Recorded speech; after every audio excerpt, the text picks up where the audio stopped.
What is good, everybody? Welcome to another Gold Diggers podcast here on the Gold Standard Podcast Network. I am Rob Stats Guerrera. It is Friday. What's up, Michelle? Hey, it's early here. We're recording 1 hour earlier, and I don't have a mimosa with me because even I think that 10 o'clock is a little too early for an alcoholic drink. So that's saying something. I'm a little disappointed, not going to lie. Come on, No mimosa Michelle today. It'll all be sober takes, but I promise I have some good ones. All right. She's Michelle Magdziuk from the NFL Network and the Ball Blast Football Podcast. If you want some fantasy advice, I definitely recommend going to check that out. We're going to get into Niners Cardinals. We have our best bets, which we'll always give you in the second half of the show. But before we get into anything, I just want to remind everybody, please rate, review, and follow the Gold Standard Podcast Network. If you do, I promise, if you leave a review, we'll read it on the show. This one comes from Johnsku1029, 5 stars, digestible content, quick format, and the whole review is thank you to Rob. You're very welcome. Thank you, Rob. All right. I think that's the first time I ever called you Rob. It is. It's kind of freaking me out. I don't like it. You're not a Rob. You're Stats. Oh, thank you. Sharon Rodriguez says happy Friday, faithful. Thank you, Sharon. Let me ask you this, Michelle, because I don't think I've ever actually asked you this, and you bring an outsider perspective to the 49ers because you did not grow up a 49er fan. We are converting you slowly but surely into a 49ers fan, but you are a Steeler fan. So I value your opinion because you're not in the bubble. Okay. When I say Brock Purdy, MVP, you say 100%. Let's go. I'm the one that gave the MVP argument for him last week on the show. Everyone was crapping on him. There's only one guy that I think has a valid discussion around MVP with Brock Purdy, and that would be Dak Prescott. I think those are the only two right now that there's even a discussion about. Tyreek Hill, maybe, but no, it's a quarterback award. We all know that. So unless Tyreek Hill beats the record for most receiving yards in a season, I don't even think he should be considered. I don't even know if he should be considered, even if he does. Calvin Johnson didn't get the MVP when he broke the record. Jerry Rice. Well, this is the issue, is if he can come back healthy and be fine. We saw that Dolphins offense just completely fall apart when he got injured. And then every time he was able to come back, because they kept bringing him off the field, on the field. Anytime he was on the field, they could move again. And then when he was off the field, they couldn't. So it's like, dang, he really does run that entire offense. So that, like, you could see where they're coming from there, but it's really right now down to Dak Prescott and Brock Purdy for me. And if I were to vote, it would be Brock Purdy, but maybe if I was a Dallas fan, it would be Dak. So maybe I am still a little bit biased, even though I'm a Steelers fan. I still love me the 49ers. And are you a bitter Steelers fan because the Niners are playing the Cardinals and the Cardinals handled your Steelers a little bit? I'm just so sick of being a Steelers fan, honestly. It's miserable. It's a miserable experience. I'm not looking forward to tomorrow's game whatsoever. Modelo Time 1999 watching on Twitch. Shout out to everybody on Twitch. I love the Twitch fam.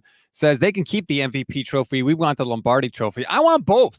A lot of Niner fans feel like Modelo there. Like, oh, don't worry about it. You can have both. I want both. Okay. I just want, it's not really like, honestly, that I feel super strongly about the 49ers quarterback getting the MVP. I just feel like we are not grading Brock Purdy the same way we have looked at every other quarterback for MVP ever. And I don't like they have 1 million excuses for him. It's like all of these quarterbacks that won MVP, they had help. They had really good coaches. Like they wouldn't have had these numbers if they didn't have good teammates that were doing stuff for them, good coaches. And like Patrick Mahomes last year threw one deep touchdown all year long. He broke the record for most short touchdown passes, and no one had any issues throwing him the MVP. No one even questioned it. And he had more yards after catch from his teammates last year, percentage-wise, than Brock Purdy has right now. So I don't understand why last year was just, yeah, obviously Patrick Mahomes deserves it. And now this year with Brock Purdy, it's like, well, look at what his playmakers are doing. It's like, okay, well, usually the guys who win MVP have good coaches and good teammates around him. Jalen Hurts has 12 rushing touchdowns this year. I believe 11 of them have come on the tush push. A play, lest I remind you, where he is literally pushed into the end zone by teammates. He doesn't even have to move his legs because he's going to get shoved into the end zone by teammates. Nobody discounts a single rushing touchdown Jalen Hurts has. Yet if Brock Purdy throws a 40-yard touchdown pass to Deebo Samuel, you got people like Ben Solak of The Ringer saying it doesn't really count because Jamal Adams didn't play the defense perfectly. That 100, and he put the ball in the perfect spot for Deebo. Like, you could not have thrown a better ball for Deebo to even have to stop. It was just perfectly as he was running, just caught the ball. It was exactly where it needed to be. And he just kept. Remember when I used to make fun of Trey Lance for that? Deebo Samuel was wide open and he still caught it. Like, that's completely different, right? Like, that was a bad ball that was only caught because Deebo Samuel was so wide open, and it's Deebo Samuel. This was perfectly placed to allow him to run into the end zone after the catch, and he doesn't. The way people are acting, just giving him no credit. I mean, he's doing things where what he's doing is what in any other season by any other quarterback would win MVP, just straight up, no questions asked. If you flip the numbers, if Dak had Brock Purdy's numbers, people would be like, he's the runaway MVP. I don't get it, but it's very annoying to me. And speaking of Brock Purdy, one of the narratives about him is, well, when he doesn't have Deebo Samuel and Trent Williams, he's terrible. And I'm thinking, well, let me see. Last time they played the Cardinals was week 4. And Deebo Samuel in that game did almost nothing. Yet people are like, oh my God, he needs Deebo Samuel. He has to have all these guys around him to make plays. And that's just not the case. No, I think it was a case of a brutal stretch of, I mean, they were traveling a ton during that time. The Browns game, he had some, but he came back. Like, they should have won that game, and now no one would have been talking about the Browns game. The Vikings game, is that the one where he threw the 2 interceptions at the end? Yep. Yeah, so like I just don't think that's all because Deebo Samuel was off the field. I think there was just a coincidence there. And obviously having your all-pro left tackle and an all-pro wide receiver is going to help you be better. Like, yeah, you want them on the field. That's like being like, well, Patrick Mahomes needs Travis Kelce. It's like, well, yeah, because he's really good. And yeah, he's going to be better when Travis Kelce's on the field. Deebo Samuel had 3 touches in the first game against the Cardinals for 6 yards in the whole game. Deebo didn't have a single catch in the entire game. Yet Brock's got to have Deebo or he's not any good. He threw 1 incompletion in the Cardinals game. 1. He was 20 of 21 for 283 yards and a touchdown. Yet he's got to have Deebo Samuel. Like, the narratives but don't. Also, like last year, he didn't have Deebo Samuel for a lot of games. I know. You're preaching to the choir. That's why it's like people don't watch. They've decided what Brock is. He's a 7th round pick. He's got a bunch of guys around him. He's got Kyle Shanahan. So that invalidates him. There is nothing he could do to win the MVP because this is the situation he's in. And it's crazy to me because if that's the case, like, why are we playing the games? So Brock Purdy's the 4th quarterback all time to have a 65 plus completion percentage, 9 plus pass yards per attempt, and 115 plus passer rating in a single season all time.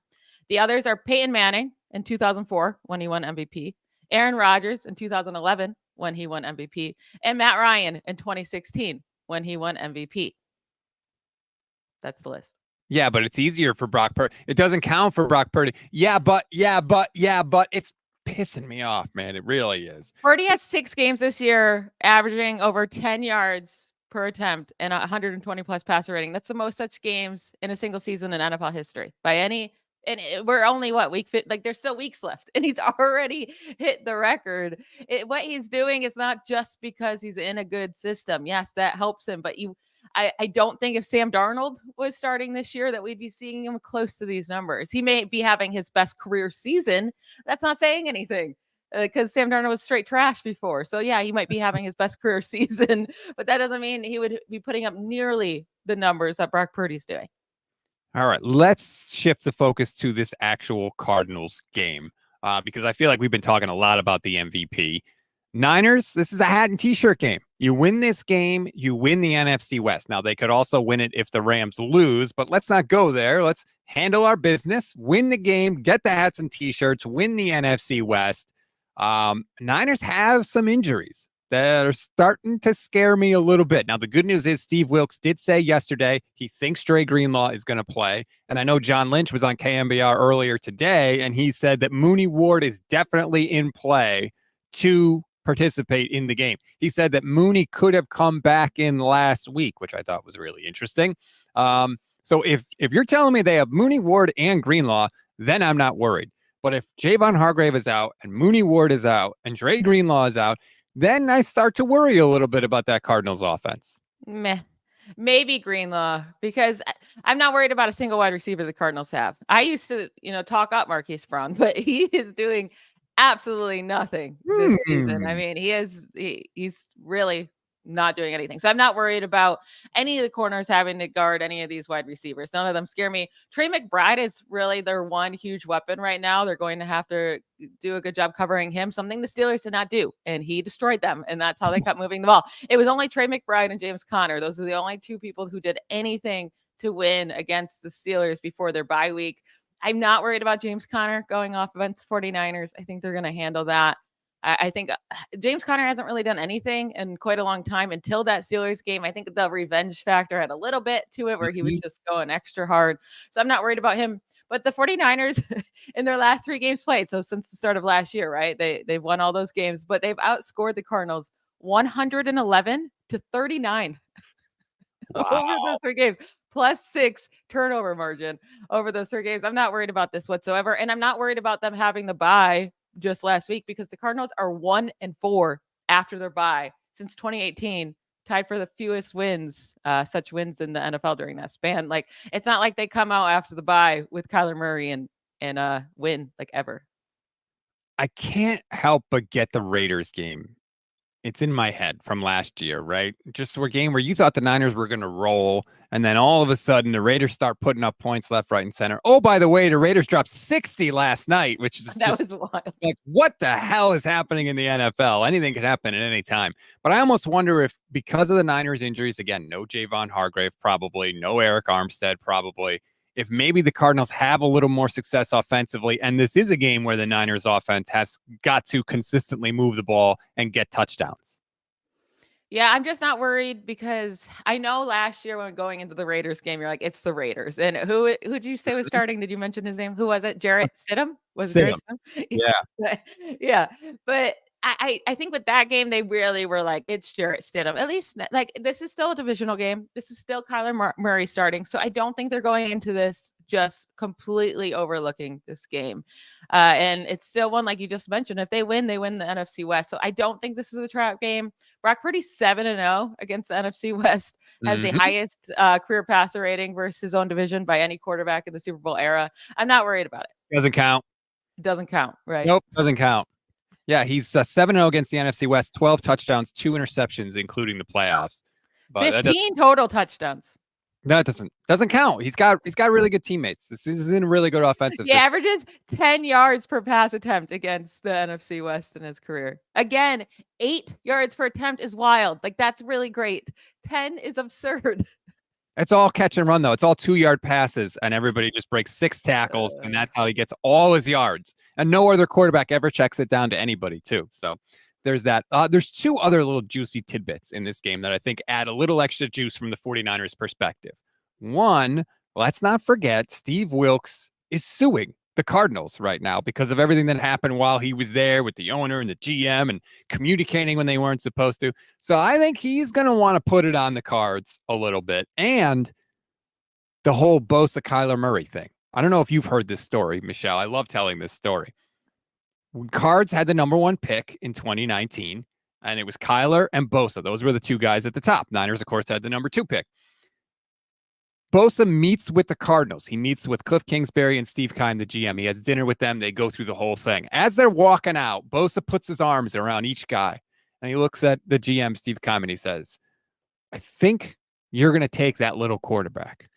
And if you do, I am going to haunt you for the rest of your career.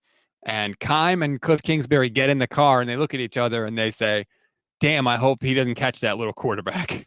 I think Bosa has a little extra something for the Cards for not taking him first overall. Yeah. I don't think that was the right choice. Like, the Cardinals should have taken Kyler Murray. You got to go for the quarterback at that time. They had Josh Rosen. I mean, and he's, I don't think the Cardinals would be better off if they had Nick Bosa over Kyler Murray, right? Quarterback matters so much. Would they be worse? I don't know. At this moment in time, I don't know. But Like, they've had some good, they've had some good stretches with Kyler. I don't know. I don't know, but I wouldn't crap on them for taking. I mean, the 49ers for a second, they were thinking about taking Quinnen Williams over Nick Bosa, were they not? And that would have been, I mean, I guess Quinnen Williams is having a decent career, but that would have been pretty bad. thinking about doing something and doing something are two very different things. All right. Sure. Look, I thought about shaving my head and I didn't do it. And I think we all know I would have looked like an egg. So Yeah, I please don't shave your head. no, Why no, would you do that? this is please. I don't know if it'll grow back if I shaved it all off. So definitely not going to do that. But I don't know about the Kyler thing. Like, first of all, is he really going to be the quarterback there next year? I know he's under contract, but like, I don't know. New I don't college. know. I mean, since getting paid, his numbers are pretty bad, right? Since the start of last year, everything has dropped. Talk about not having a player on the field. I mean, his numbers with DeAndre Hopkins and without them throughout his career are massively drastic. But also, just since the start of last year, he's averaging over just 6.2 yards per attempt, yards per pass attempt. That's atrocious. Like, that's went way down from his 2021 huge season. It has just a 5-10 record. His completion percentage is way down from what it was earlier. So I know, like, this year, I don't think it's necessarily too fair to be looking at what he's doing, because coming right off the ACL in the middle of the year, like, that's not an easy thing for anybody. It's not like he has any real weapons. Like I said, Marquise Brown should not be a wide receiver one. I used to like him, but it's not looking like Marquise Brown and Michael Wilson and Rondell Moore are really the guys that it's going to scare off any defense. They need to get him another DeAndre Hopkins type, and I think he'll be fine. I don't know if he'll be the quarterback next year. I mean, they owe him so much money. I don't really know if they can get rid of him. Yeah, that'd be a thing. Somebody on this show was not as high on Hollywood Brown. Who was that? I know. Hmm. It was you. It Uh, was you. You were right for once. Good job. for once, I'm right constantly. Rick Mm-hmm. Diaz, thank you very much. Says, "Hey Rob, good morning, Merry Christmas." Michelle, good morning, Merry Christmas. Nice sweatshirt. I assume he's talking to you. Yes. You are wearing the homage Christmas sweatshirt. It says Niners faithful on it. I have my homage sweatshirt on, which I always wear on Fridays because the Niners have been winning, so I'm sticking with it.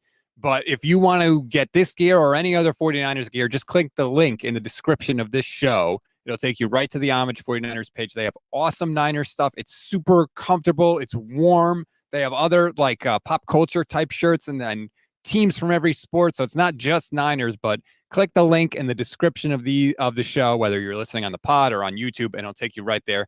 Get some holiday gifts. I highly recommend it.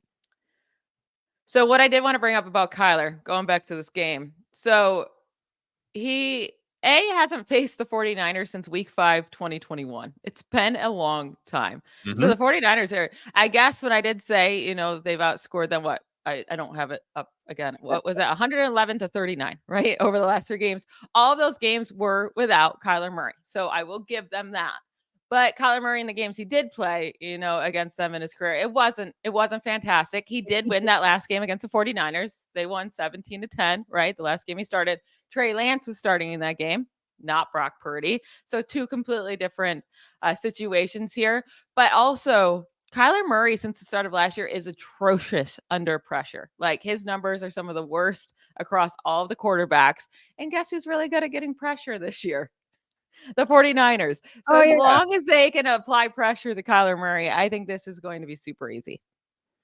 Kyler, yeah, the last game, by the way, the other thing is like the running with Kyler. The last game against the 49ers, he had 7 attempts for 1 yard rushing. So it really was not a thing. I know that Steve Wilkes has talked a lot about it this week. Kyle Shanahan has talked a lot about it. Obviously, the Niners were successful at keeping Jalen Hurts pretty much under control on the ground. I think that they will be. I think they've got that kind of mush rush down where they know that basically you're not really going for sacks. You're just going to sort of keep somebody in control. And eventually, I think the pass rush will get home. And let's give a little love to the secondary. The secondary has given the defensive front some coverage sacks this year, too, especially lately. They are playing much better. Yeah, and I wouldn't even mind Travarius Ward resting. Rest him up. Like, don't get him hurt any further in this game. I know they said that you just said that he could have came back last week, but if there's even a little bit there where he's feeling a little bit injured and he could tweak it, like, let him sit. Again, if the secondary can handle these weapons, it's really just Trey McBride they need to cover. And let's be honest, 54 can handle Trey McBride because 54 can handle anybody. When he's running down the seam with CeeDee Lamb, I'm pretty sure he could handle Trey McBride. The Niners generally don't give up a ton of yardage to tight ends, I think, for that reason. And thank God, 54 is one of the few people for the 49ers who's not on the injury report, which is always reassuring. Heineman says, is Budda Baker playing for the Cardinals? Yes, he is playing for the Cardinals. He's obviously very good. But I also remember George Kittle stiff-arming Budda Baker twice and running in for a touchdown. So while good, I don't think he's quite good enough to make a big difference.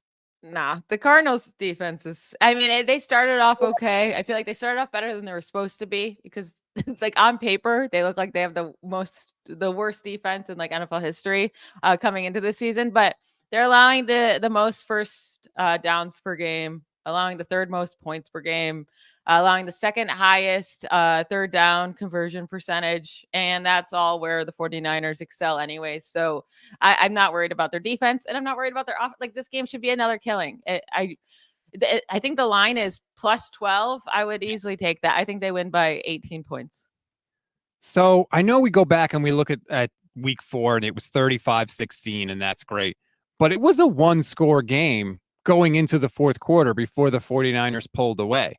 So you're telling me the Niners got to win by 13 points in order for me to cash in on that? I don't know that I would take the Cardinals. I think I might just leave it alone because it could be a similar situation, especially if the Niners defense is not as stout with some guys missing. That 12 definitely scares me a little. It doesn't scare me at all.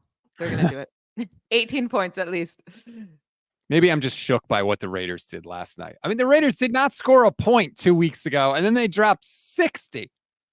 I'm annoyed I don't have this stat with me here, but the 49ers do lead the league this year in most games won by 12 points this year. Mm-hmm. So they're going to just keep doing it. There's no reason they don't beat the Cardinals by 12 points. They shouldn't, but you never know. They do have that Christmas game looming against the Ravens. Apparently we're in the bird section of the schedule, which is like really annoying, where we play every friggin' bird team in the league. Seahawks, Cardinals, Eagles, Ravens. Why are there so many bird teams also? What the hell? There's a lot of animals Birds out there. Scary. Are you? They're weirdly scary, right? Are you like anti-bird? My wife hates birds. I'm not like anti-birds, but I mean, I don't want them around me. They're pretty scary. For sure, I do have a really, really weird fear of hawks. I always think they're going to come down and steal my animals. And I have a 100-pound dog and a 60-pound dog. They're not, maybe the cats they could come take, but I have the weirdest fear of hawks. And like, if there's a baby around, I think they're going to come take the baby. It's a weird thing I have. What? Yeah, like that's such an oddly specific fear also. Like, I've never had this happen to me in my life. Like I've never seen a hawk do anything. I've never I don't know why I'm traumatized by hawks, but yeah, that's where I sit. That's weird. And I never would have guessed that, but all right. You know what? We all got weird stuff. So it's totally fine. Let's get into some best bets for this game. You have best bets.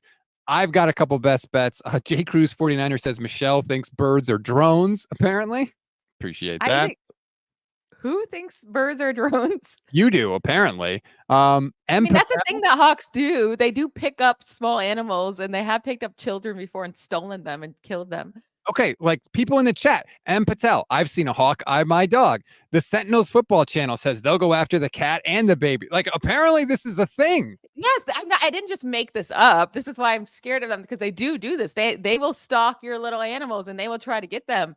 But again, it's irrational for me to think they're going to take my dogs. They're not going to take my 100-pound or 60-pound dog. We're talking like an 8-pound dog here. Right. They're going to take. Yeah. Thomas says, have you seen those videos where the hawk throws the sheep off the mountain?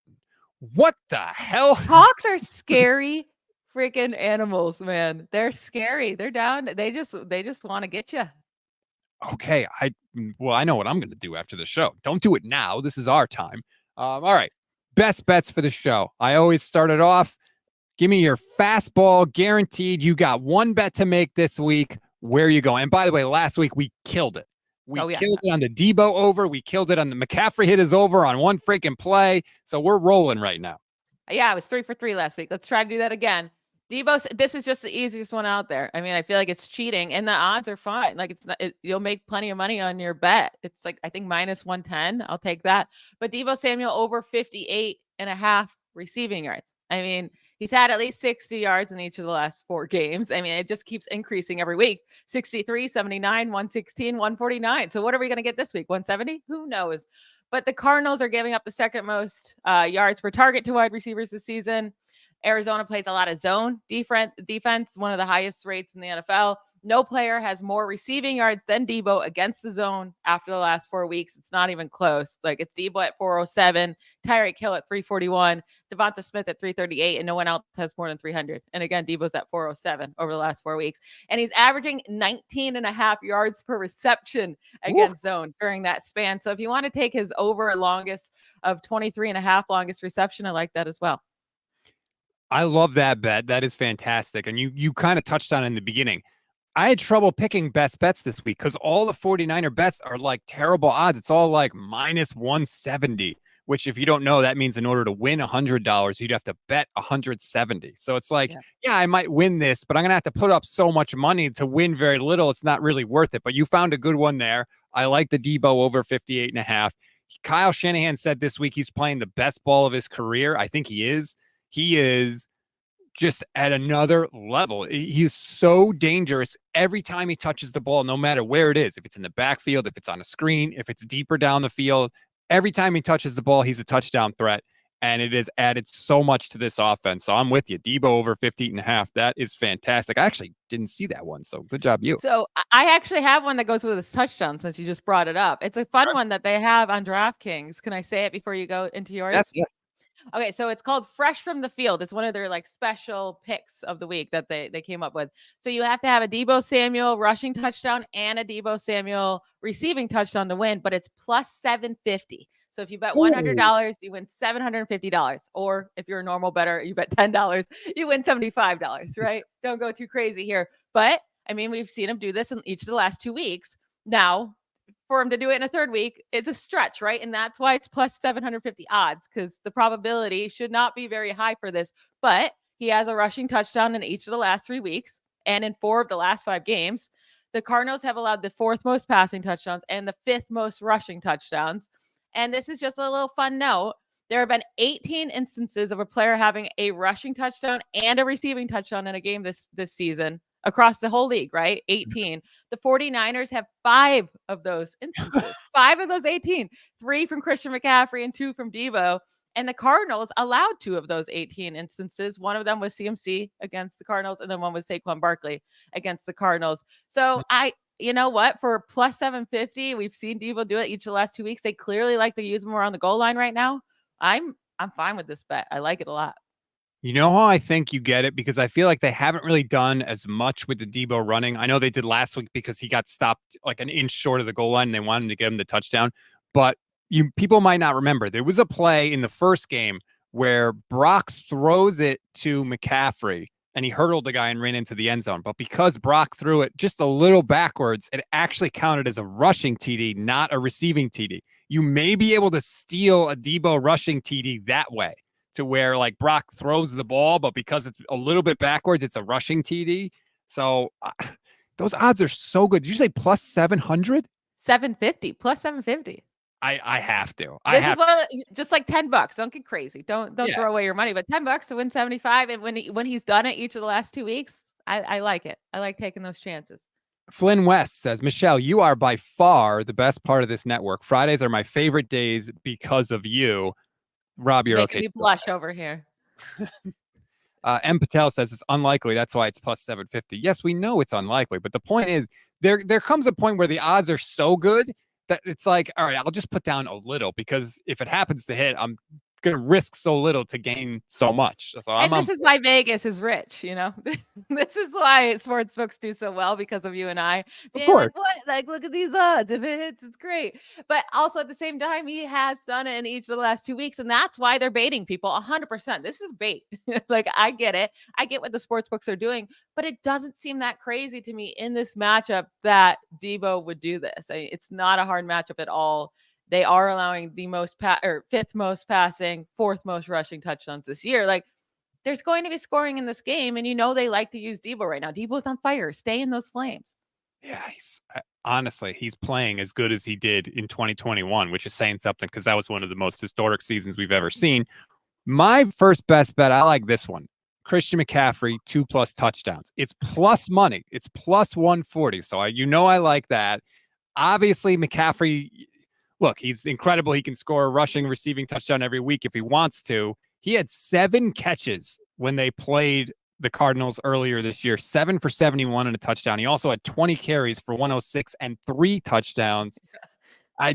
Here's all you need to know. You can bet a bunch of guys to have 2+ touchdowns in the game. McCaffrey's odds are plus 140. The next closest person in the entire game, their odds is Debo, and it's plus 600.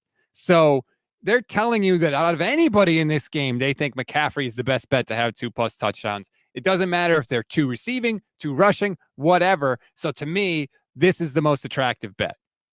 Yeah, and if you're going to bet the other one, right, then I doubt they would let you also add in the Debo 2 touchdowns because that's pretty much the same bet. But that would be pretty sick if you could do that. Yeah, I mean, if anyone's going to score 2 touchdowns in the league, I mean, CMC seems like a pretty safe bet, right? I mean, went off on them. He always goes off on the Cardinals. He always goes off on all NFC West teams. It's pretty impressive. I'm going to get into his scrimmage yards per game notes here in a second after you give me your second best bet. And I feel like he's kind of been quieter when it comes to the touchdowns. Maybe I'm wrong, but last week he had his second fewest touchdowns that he's had, or second fewest touches that he's had all year. It was kind of like, and they still put up 30 points, by the way. I don't know. I think we see like a little CMC resurgence. So I'm going to go with that. My next one, I'm going Kyler over 0.5 interceptions. So at least 1 interception for Kyler Murray. The Niners, I believe, are leading the league in interceptions this year. They're just around. The secondary is around the ball constantly. Jair Brown has come into the lineup and immediately started getting interceptions. Charvarius Ward is around the ball every week. He had a drop pick last week. Diamador Lenore had a pick taken away because Nick Bosa was offsides, which Bosa actually apologized to him for. And Kyler, like you said earlier, hasn't quite really been as sharp. So I'm going to go Kyler Murray, at least 1 interception. Now it's minus 160, which I don't like, but I feel really confident he's going to get it. Yeah, he should get it. And like I brought up, he's really bad under pressure, and he's throwing a ton of interceptions under pressure over the last 2 years. So if Nick Bosa or anyone else can put pressure on Kyler Murray, we know it's going to happen. They're leading the league in quarterback pressures this year. Then Kyler's more likely to throw an interception. So like you said, even though it's not the biggest of payouts, it feels like there's a really strong possibility of it happening. So give me Kyler. As a passer, he's never scared me. He can throw the ball, like he has a good arm, but like he never puts it together. I feel like he should be better than he is, but this is not a small sample size now with Kyler Murray. So also, I like the fact, this is just a sneaky thing, Niners are going to be wearing the red jerseys, even though they're in Arizona. I don't know. Something about that makes me feel good. The crowd is supposedly going to be 61% Niner fans, and we know how good the Niners are at home. So I don't know. I'm feeling that. So the Cardinals are wearing white? Yes. Okay. Because I was like, that could be really confusing. They're both wearing red. Yeah, they don't let people do that, right? No. That is not. Always home teams wear white? I thought. No, home teams usually don't wear white. That's what I was thinking. Okay. The Cowboys are the only team. The Cowboys basically wear white all the time because they're the Cowboys. But usually you wear the color jersey at home. Okay, great.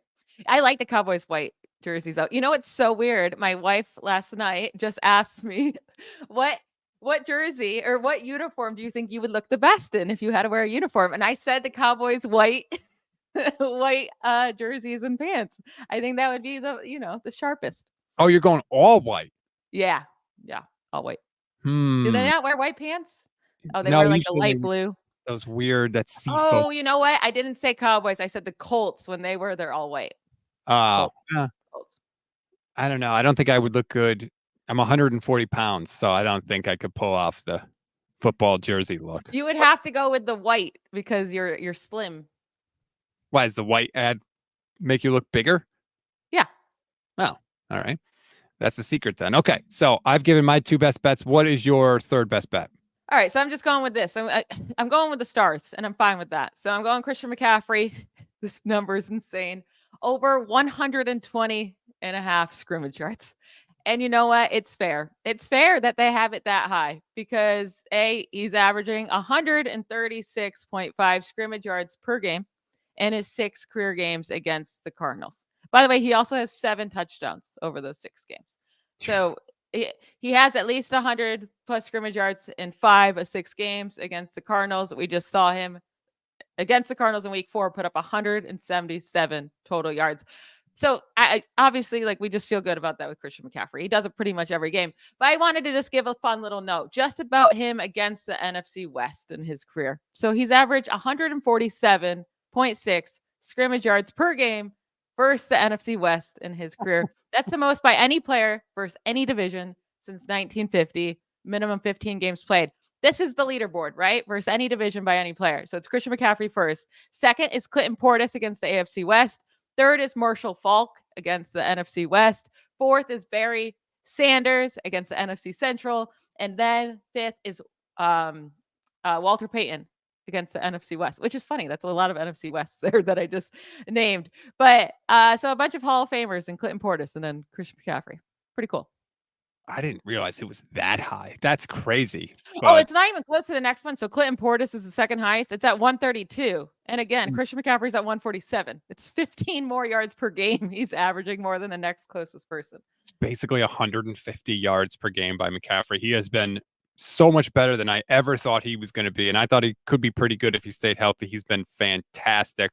And as Thomas points out, Clinton Portis, another one of those Shanahan gems. Yeah, absolutely. He's played well there. Okay, I'm seeing a couple of things in the chat that I wanted to get to. M. Patel. Sorry, the comments keep coming in. M. Patel says, Kyle's radio show, he said he felt bad about the Mason touchdown over McCaffrey. I think Kyle makes it up. Christian McCaffrey touchdown. Yeah, I know McCaffrey basically said, like, I didn't want to come out of the game after he hit that 70-yarder on play 1. I think he's definitely going to get into the end zone once. I think he's going twice. That's why I have that bet earlier. I actually found one. I'm going to take an under, Michelle. I don't want to do it, but I thought about taking an under too, so I'm very interested to see if it's the same one. Okay, I'm going to go George Kittle under 46.5 receiving yards in the game. One, he didn't have a big game when they played earlier this year. He had 1 catch for 9 yards, and he only had 1 target in the game. So that's 1. 2, Arizona gives up the 3rd fewest yards to the tight end in the league. So they're good against the tight end. The Niners didn't try it. And Kyle told the Fox production crew last week that we don't game plan for players. We attack coverages and the ball goes where the ball goes. Well, the Cardinals coverages have shown that they don't allow a lot to tight end, and Kyle's not going to force it. So I just think that Kittle, this is going to be a quiet Kittle game this week. He's going to block. He's going to do all the other stuff, but I think he's not going over 46.5 receiving yards. I think that's fair. If we think Devo's going to go off, we think Christian McCaffrey is going to be involved as a passer. Now, there is something to say here. Purdy does average over 80 fewer passing yards per game on the road than at home. So if we go based off that, I mean, he's averaging 234 passing yards per game on the road this year. There's not going to be all these receiving yards to go around as there are at home. So we think Devo's going to have a big game. Ayuk will get his. Christian McCaffrey will get his. There might just not be enough passing attempts and passing yards to go around to George Kittle. So I don't mind that. But also, I never like betting on George Kittle. I feel like I'm never right about that man, ever. Well, and I think he's also done a good job this year of sort of maximizing the targets and the catches that he does get. I mean, even last week, he put up a good yardage total, but I think he only had like 3 or 4 catches in the whole game. So he's been maximizing what he does get. We didn't talk about this. I should have mentioned it earlier. Maybe you don't think this is a big deal. I don't know. Brock Purdy from Arizona. First time. This is Brock's first time playing in Arizona because when the quote unquote road game against the Cardinals last year was in Mexico City. So Brock has never actually returned home to play. He talked about he's got, a lot of tickets and friends, family going. Does that maybe make you think that maybe he improves on some of those road numbers, or do you think it's not a big deal? So listen, when I say the road numbers, this is what's so funny, right? So his At home, passer ratings 131.7. Absurd. It drops down all the way to 104.4. So that's nearly a 40-point drop, right? Listen to this. That's nearly a 40-point drop. And he still leads all qualified quarterbacks in passer rating on the road this year. His 104.4 is the highest passer rating among all qualified quarterbacks this year. So even though it drops dramatically, right, from home to road, he's still the best on the road among all quarterbacks. So no, I don't think, I mean, cool. It's really fun for him and cool and maybe gives him extra motivation. But what is he going to do? Go from being elite to being more elite? I don't know. He was asked this week, are you a game manager? And he said, oh, shucks, I don't want to answer that, whatever. I'm just trying to win games. But the look on his face, Michelle, like he just had that look in his eye, like, oh, yeah, you'll see. I'll show you if you think I'm a game manager. And, he always says, oh, shucks. But then when he gets on the field, he's always like, bleep you. I'm the best. So I think maybe he's got a little something this week. I feel like he's really good with the media. Yes. Like he doesn't give them anything to like hold on to and use against him. He knows how to answer. Right. But then when he gets on the field, he's very borderline cocky. Like he's extremely confident. I love that though on the field. He has like a Baker Mayfield type personality on the field, but then he doesn't have it off the field, which is what really started to annoy people about Baker was the off the field antics, right? On the field, Baker Mayfield's a blast to watch when he's good, right? So you like that kind of energy, and it seems like all teammates of Baker like that kind of energy too, and that energy that Brock brings is similar, and that just like hypes up the whole team. You need that kind of energy. Like you see like a Daniel Jones, and you just feel like there's nothing coming from that man. You're giving nothing to your team whatsoever, like for energy wise. And I think that ends up hurting the whole offense around when you have a quarterback that just has no energy. Confidence is contagious. And that's something that Brock has always had. He's always run the huddle and commanded the huddle in a way that was different. One of the complaints on Trey Lance was that at least at first he was not as, assertive in the huddle and stuff. And Brock's getting in the huddle and he's telling George Kittle to shut the hell up so he can call the play. Like that has an effect on people. It rubs off on people. And I think the Niners sort of feed off that a little bit, especially when you get into, dicey situations, tense, 3rd and long, or you're trailing on the scoreboard, or there's just a penalty, whatever the case may be. If you've got a guy that back there that's like, don't worry, I got this, let's go. I think it matters. Oh, it 1000% matters. I mean, just think about everyday life when you're around people who have a lot of energy and confidence. Like everything feels like you're like ready to go so much more than being around someone that's just more quiet or negative or like not as confident. Like that just rubs off on people 100%. Do you have any more best bets? I don't. Those are my 3. Did you give 3? Well, I have one more that I'm sort of on the fence about. And yes, I did give 3. I gave the Christian McCaffrey 2+ touchdowns, Kyler at least 1 interception, and the Kittle under. Jake Moody over 3.5 extra points. I feel like the Niners are going to score 4 touchdowns in the game. And yeah, they should. They should. But that's a bold one. That's a bold one. He hasn't kicked a field goal in a long time, by the way, because the Niners have just been scoring touchdowns all the time. I think I'm going to go over the 3.5 extra points. He hasn't missed an extra point all year long, by the way. You're jinxing him. You're jinxing him. It's probably my fault. Okay, before we go, I just want to point out a couple of things. M. Patel, thank you very much. I'm looking forward to the Niners pregame on 95.7 The Game. Levin and I will be on 95.7 The Game Sunday morning, 8 a.m. Pacific time. It's a new show. It's not a rebroadcast of the podcast. It's a new show. We'll be there every Sunday, 8 a.m. Please, please, please tune in. We're grateful to 95.7 The Game for showing the confidence in us to have us on. Please join us. Want to make you aware of that. Hope to get you on there as well, Michelle. Oh, well, yeah, I'm going to need an invite, but Levin got it. It's fine. Oh, boy. Trouble in paradise. Also, make sure you join us after the game for the instant reaction show. The second the game ends, we're live on YouTube, Facebook, and Twitch. We'll be breaking it all down. Hopefully, we'll be celebrating an NFC West championship, so I hope you join us for that as well. Michelle, what's your Sunday looking like? What game are you going to be working on? I have the big one, the Bills-Cowboys game at 4, and then I have the Jets-Dolphins earlier on. So nothing too crazy, but I'm excited for the Saturday games despite having to watch the Steelers lose in the middle of the day on a Saturday. Yeah, so it's 3 Saturday games this week. It's Vikings, Bengals, Pittsburgh, Indy, and then Denver, Detroit. That Denver Detroit game is looking a lot more interesting now. I know. I mean, that's a huge game. I mean, they're all pretty good games because even the Vikings Bengals, they both need to win to stay in playoff contention. And the Steelers Colts, I mean, they're both fighting for a playoff spot too in the AFC. It's just, it's just no fun watching the Steelers. Nick Mullins leading the Minnesota Vikings, former Niners legend, who, by the way, apparently Brock Purdy said this week was like really someone that Brock leaned on because Mullins also had that same UCL repair surgery. And basically what Brock said is everything Mullins told him about the surgery and how his arm was going to feel has completely come to pass. So that was kind of an interesting thing. We'll see what happens. Niners favored by 12. Michelle thinks they're going to win by more than that. Do you have a final score prediction? Let's go 31. I feel like I always go 31. 31 16, random number. 16. 31 16. I believe I said 31 or 35-13 for the Niners. Whether the defense for the Niners lets up a lot of yards or not, I just don't think the Cardinals defense is going to stop the 49ers defense all day long. It'll be another, Brock Purdy, 250 yards, 2 or 3 touchdowns that don't count, one of those type games.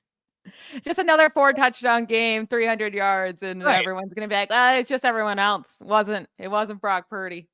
Brock Purdy could throw a touchdown pass to himself, and people would say it doesn't count because he would get a lot of. Kyle Shanahan just really made it super easy for him. Right. Yeah. And it was a lot of yak too. So, it's ridiculous. Anyway, have a good weekend. If you want more Michelle, download the Ball Blast Football podcast. And you can read, is it Fire and Ice? Fire and Ice over at thegameday.com. It's the Start Sit-'em article, but I go through every single fantasy player and put them into categories. Good sits, fire starts, good starts, bad players, all those. It makes more sense when you read the article than what I just said. That was terrible explanation. Okay, well, go check that out.